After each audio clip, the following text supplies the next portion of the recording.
Christina from Travels with Ted. This is Ted, and today I'm going to tell you about 5 things I wish I had known before living in an RV. I've lived in an RV since 2016, so I've learned a lot of things over the years, and I hope this will help you if you're considering the move to full-time travel.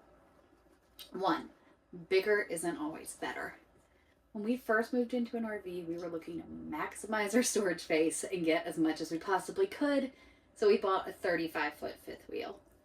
After 8 years living in that, we downsized to a 23-foot travel trailer. We would have liked to downsize a lot sooner, but it just didn't financially make sense to get a new RV. So when you're shopping for an RV, really think about how much space you need. When you have a smaller RV, you can go more places, it's easier to tow, you get better gas mileage. So there's pros to having a bigger RV and having more storage space, but there's also a lot of pros to having a smaller RV. So really think about the amount of space you need and don't get more than that. 2, attend an RV show. Before we lived in an RV, we had never stepped foot in an RV. I had never been RV camping before. So we went to local dealerships and toured RVs, and we looked at a lot of RVs online. But if I could go back and do it over again, I would attend an RV show. That's the best way to tour a ton of RVs at once. You can tour hundreds of RVs in a day. You can see everything from pop-ups to big Class A diesel pushers, and you can get a sense of all the amenities that are available so you know what you actually want to add to your must-have list.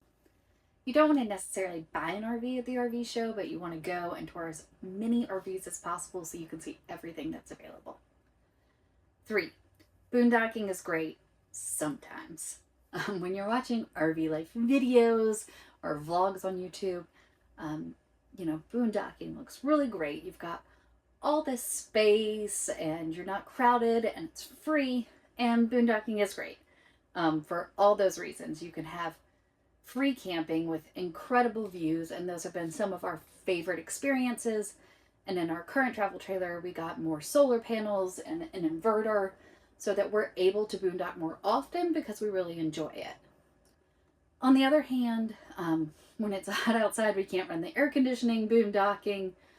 We really have to manage our water, so showers have to be very limited. We can only stay so long before we have to move the RV and dump the black tank.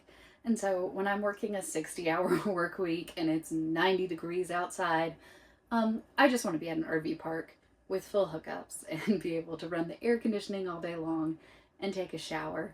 So when you're setting a budget for RV life, think about how often you're really going to want full hookups and how often you'll be comfortable boondocking. 4, slow travel is better. On that same idea of that, RV life is reality, and so we have to spend lots of hours working every week and running errands, and that only leaves so much time for adventure. When we first moved into the RV, we were zipping back and forth across the country, and I was working a 9 to 5 full time, so I could really only explore after 6 p.m. or on weekends, and so we really missed a lot of things. So now we travel much slower. We typically stay somewhere 2 weeks to a month unless we have a specific reason that we need to get somewhere.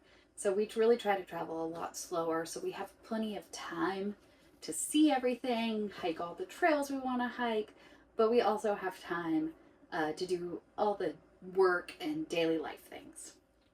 And finally, number 5, DIY maintenance is essential. As I said earlier, I knew nothing about RVs before we moved into this, but now I can fix a lot of things in this RV, and I do all my own maintenance, and we really keep our RV in tip-top shape. If you don't maintain your RV appliances, they'll break. If you don't maintain your RV seals, you will eventually get water damage. So these are all things you need to learn how to do. And when you live in your RV, it's pretty important that you do them yourself. One, so you can make sure they're done right, but also so that you don't have to take your RV into the shop and pay for a hotel while all this routine maintenance is done, because it could cost you thousands of dollars in labor hours to have routine maintenance done to your RV every year, even though it's all pretty simple to do by yourself. We have an ebook on RV maintenance, or you can watch YouTube videos. It's easy to learn, but make sure you learn as soon as you buy the RV and stay on top of that maintenance. Thanks for watching, and happy camping.